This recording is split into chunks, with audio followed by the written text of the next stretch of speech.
Ladies and gentlemen, the Green Bay Packers just might make the playoffs after all. And I know the refs, they're always going to be a discussion, but let's look at the absolute facts of yesterday. Jordan Love played an outstanding game against one of the best defenses in the league. And I think I can finally start to issue my apology on Christian Watson. I'm starting to see him now more and more consistently, this explosive receiver that everybody was advertising. And yeah, it took him a while to get into the rhythm of things, but he's playing big when it matters most, man. I mean, Green Bay they're low-key rolling. Well, I mean, it's not even low-key, it's high-key. Like, they are rolling.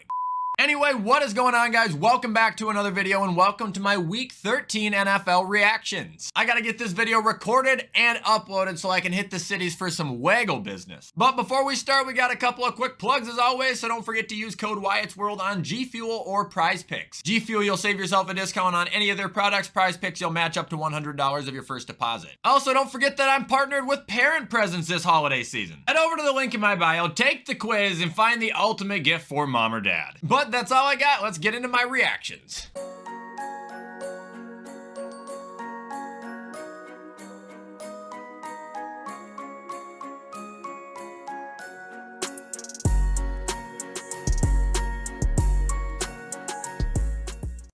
Alright, so kicking off Week 13, we had the crazy Thursday night game between Seattle and Dallas. Game was wild, man. As you can see, both quarterbacks played extremely well. Geno throwing for 334 yards, 3 touchdowns and 1 pick, and Dak throwing for 299 yards and 3 touchdowns. MVP! As far as how the rest of Seattle performed, I mean, as you can tell by Geno's numbers, certain players had to have done really well, and it's highlighted by a Mr. DK Metcalf. 6 receptions, 134 yards, and 3 touchdowns. Holy balls, man. Run game was kind of lousy, although they did produce 2 touchdowns, which was nice to see. And even though their defense didn't pick Dak off, they did sack him 4 times, and one of those sacks came from none other than Leonard Williams. Speaking at Dallas, quick here, as we saw Dak lit it up. CeeDee Lamb had 12 receptions, 116 yards, a touchdown. Jake Ferguson broke out 6 receptions for 77 yards and a touchdown. Brandon Cooks had a touchdown. Tony Pollard ran a touchdown in. And Darren Bland did get an interception, even though he got absolutely torched all night. I think he's got sticky fingers, but he's got some coverage issues, bro. Good game, Dallas. Now moving on, we got the Colts beating the Titans, and I told you, man, these games are always close between these two. Peeking at Tennessee first, Will Levis was 16 for 33, 224 and a touchdown. Run game actually went off. Derrick Henry had 21 carries for 102 and 2 touchdowns, and Tajay Spears had 16 carries for 75. Whoa, Ryan Stonehouse, player of the game here, 1 carry, -11, jeepers. Receiving was led by D-Hop, 5 for 75 and a touchdown. Defense acquired 3 sacks, and Nick Folk kicked him 8 points. Really, it wasn't a bad game by Tennessee. Looking at the Colts now, Gardner Minshew threw for 312 and 2 touchdowns. Run game was actually completely shut down. However, receivers had 2 guys who hit over 100, nearly 3, with Michael Pittman at 105, Alec Pierce at 100, each scoring a touchdown, and Kyle Granson with 72 yards. Also, Indy had 2 players with 2 sacks, acquiring, I think, 6 total on the day, as well as their kicker getting 13 points for him. Holy fuck. Talk about playing as a team, man. Other than the running game, that was a team win. Now we got the Falcons at the Jets, and yeah, this was a fucking snooze fest. Atlanta won 13-8, but I can't say I tuned in after 5 minutes of the first quarter. Desmond Ridder threw for 121 and a touchdown. Bijan led rushing at 53 yards, only averaging 2.9 yards a carry. Pitts led receiving with 51 yards. McCole Pruitt had a touchdown. Jesse Bates had an interception. He might be Defensive Player of the Year at this point. And Bud Dupree had 2 sacks. Also got to shout out the kicker, Young-Ho Koo, because without him, they don't win. They need those 7 points. Looking at the Jets now, my boy Tim Boyle was benched for Trevor Siemian. They did not score a touchdown all game. Rushing was actually led by Delvin Cook at 35 yards, and receiving was led by Xavier Gibson with 5 for 77. Peeking at their defense now, they did have a combined 3 sacks, and I do want to highlight Sauce Gardner. I think he had a really, really good day too, like 1 catch for 3 yards or something. But the Jets still lost. Now we got the Lions versus the Saints, and I was almost right on my upset here. It started off really ugly for my pick, but it picked up. Looking at the Saints first, Derek Carr was 17 for 22, 226, 1 touchdown, 1 pick, and then I believe he got injured and Jameis entered the game. Rushing was led by Taysom Hill, who had 59 for 1 touchdown, and then Alvin Kamara, who had 51 for 2 touchdowns, while receiving was led by Chris Olave, who had 5 receptions for 119. Oh, shout out to 85-year-old Jimmy Graham on scoring again, too. This guy is timeless. As far as defense goes, they didn't really do shit, as you guys can see. Zach Braun had the solo sack on the day, and that was it. Looking at Detroit now, Jared Goff kind of bounced back this week. 16 for 25, 213, 2 touchdowns. Rushing was all over the place here. Jamison Williams and David Montgomery had the touchdowns, but it was led by Jahmyr Gibbs. And receiving was actually led by Sam Laporta, who had 9 for 140, while both him and Amon-Ra had a touchdown. Giving a little love to their defense here, Brian Branch had an interception. Romeo Okwara had a sack, and Bruce Irvin had a sack. While Riley Patterson kicked 9 points, and Detroit absolutely needed them. All right, next game, we got the Broncos falling to the Texans. Damn, man. Doesn't look like Denver could ride anymore. This was a game I got to watch through Red Zone, but it looks like Russ struggled a little bit here, only throwing for 186, 1 touchdown, and 3 interceptions on the day. Should be noted that Russ did score the only rushing touchdown. However, rushing was led by Javonte Williams at only 46 yards, and receiving was led by Cortland Sutton, who had 2 catches for 77 and the score. And I didn't see his touchdown catch, but I've got to assume it was highlight reel worthy. Looking at the defense now, they were disruptive. They had 1, 2, 3, 4, 5 sacks, but it doesn't look like they were able to snag one of CJ's passes away. Weirdly, it's the offense that failed Denver that time. Good at Houston now. CJ had 274, 1 touchdown. Think he was hurt briefly, but came back into the game. Dameon Pierce had a rushing touchdown, but of course only averaged about 2.5 yards. And receiving was led by Nico Collins, who had 9 receptions for 191 yards and a touchdown, while Tank Dell actually got hurt. I don't think it's very good either, but I don't know. Also, shout out to Will Anderson on getting 2 sacks, and Derek Stingley Jr. on getting 2 picks. Dude, those young guys are going off! Oh, and Matt Amendola redeemed himself this week. 3 for 3. Way to go, man. Now we got the Chargers at the Patriots. I said the Chargers would win. Next.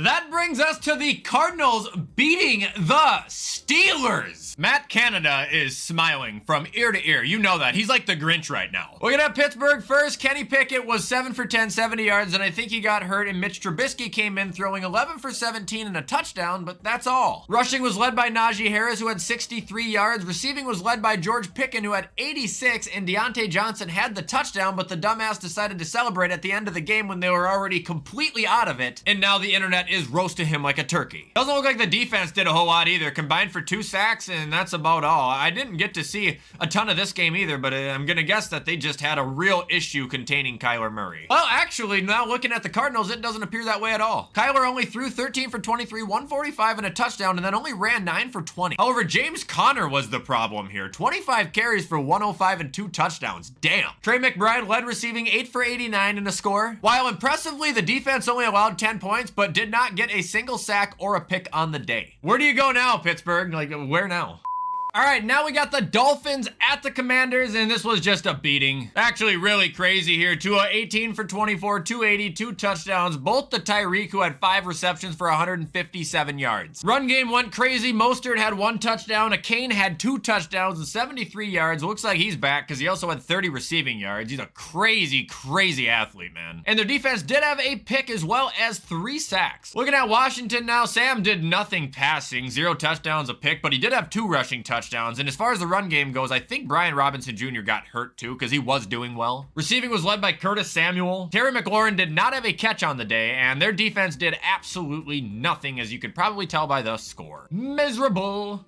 Now we got the Panthers at the Bucks, and with or without Frank, the Carolina Panthers are a losing team. Bryce didn't really do a whole lot, threw for 178 and a pick. Receiving was led by Jonathan Mingo, and Chuba Hubbard did have a really good day, 25 carries for 104 and 2 touchdowns, and I know Panther fans are probably waiting for me to apologize to him. Absolutely not, I still think he's garbage. Carolina defense did have a sack, they did have a pick by Xavier Woods, and their kicker hit all their points, but just wasn't enough to beat Tampa Bay. Where if you look at them now, Baker, he wasn't exactly strong, 202, 1 touchdown, 1 pick. Run game was a little crazy though. Rashad White had a good day, 20 for 82, 4.2 yards a carry, 1 touchdown, and Chris Godwin had a rushing touchdown. I will not apologize to Rashad White either. I think he is also shit. And Mike Evans went absolutely ballistic with receiving at 7 catches for 162 and a touchdown, hitting 1,000 yards for 10 seasons in a row. No one's ever done that. Also got to give a shout out to my boy, Antoine Winfield Jr., who had a sack and a pick. U of M pride, baby. Woo!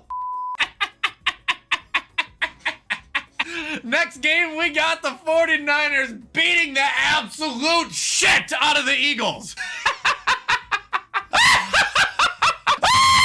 Chestnuts roasting on an open fire. Jack Frost nipping at your nose. I mean, look at this. Brock Purdy, 4 touchdowns. What? On that Philly defense I tried to tell you guys Wednesday wasn't that good. They're ranked 19th. CMC had a rushing touchdown and 93 yards. Debo had a rushing touchdown as well as 2 receiving touchdowns. Philly, did you guys like that? Did you enjoy that? I think you guys liked it. Brandon Ayuk had a touchdown. Juwan Jennings had a touchdown. My goodness, you guys were just giving them out. Peeking at the Eagles now? Who cares? Nah, I'm just kidding. I should highlight. Jalen Hurts actually threw for 298, 1 touchdown. Ran a touchdown in, which was a tush push, but his receivers played really well. AJ had 8 for 114 and Devontae had 9 for 96 and a touchdown. Also, before I move on, what was the weird scuffle with Dre Greenlaw and like a Philly coach? They both got ejected, but you don't ever touch a player if you're a coach. Like I don't know what happened. Either way, Philly, good night. All right, now we got the Browns at the Rams, and I got 2 takeaways from this game. 1, Joe Flacco gives the Browns the best chance to win. And 2, never count Stafford out. Even against one of the best defenses in the league, the guy still scorches them. Looking at Cleveland first, Joe Flacco, 254, 2 touchdowns, 1 pick. Run game was pretty lousy. However, Jerome Ford did catch a touchdown. Harrison Bryant caught the other, and Elijah Moore led the team at 83 yards. Shockingly, though, their defense did not record a sack or an interception off of the Rams, which is actually impressively, gross. Looking at LA now, Stafford, 22 for 37, 279, 3 touchdowns. Kyron Williams still remains to be one of the best assets in the league, 88 yards and a touchdown. Puka led the team at 105 and a touchdown. DeMarcus Robinson scored. Cooper Kupp scored. And John Johnson III gets a revenge game while picking off his old team. Wow, bittersweet. Rams played a really good game here, man. They absolutely destroyed Cleveland.